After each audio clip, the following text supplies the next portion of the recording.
22வது வெங்கடேசலு நினைவுக் கோப்பை கைப்பந்து போட்டி கோவையில் நடைபெற்ற 22வது வெங்கடேசலு நினைவுக் கோப்பை மாவட்ட அளவிலான வாலிபால் போட்டியில் மாணவ மாணவிகள் ஆர்வமுடன் கலந்து கொண்டு விளையாடினர்.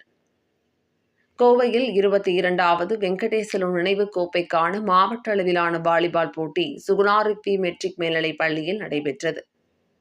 மாணவர் மற்றும் மாணவியருக்கான இப்போட்டி 14 வயதிற்கு கீழ் மற்றும் 19 வயதிற்கு கீழ் என இரு பிரிவுகளாக நடைபெற்றது. கோவை மற்றும் அதன் சுற்றுப்புற பகுதிகளில் உள்ள பள்ளிகளில் இருந்து மாணவர்கள் பிரிவில் 64 அணிகளும் மாணவியர் பிரிவில் 34 அணிகள் என கலந்து கொண்டன. நாக் அவுட் மற்றும் லீக் முறைப்படி நடைபெற்ற இதில் இறுதிப் போட்டிகளில் 14 வயதிற்குட்பட்ட மாணவியர் பிரிவில் விஸ்வேஸ்வரா பள்ளியும் மாணவர் பிரிவில் சுகுணா ரிப்பி பள்ளியும் முதலிடம் பிடித்து கோப்பையை கைப்பற்றினர். இதேபோல 19 வயதிற்குட்பட்ட மாணவியர் பிரிவில் விவேகம் அணியும் மாணவர் பிரிவில் ஏபிசி அணியும் வெற்றி பெற்று கோப்பையை கைப்பற்றினர்.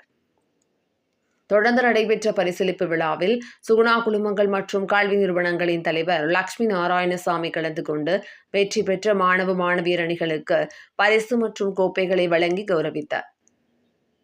இதேபோல சிறந்த வீரர் வீராங்கனைகள் மற்றும் பயிற்சியாளர்களுக்கு சிறப்பு பரிசுகள் வழங்கப்பட்டது.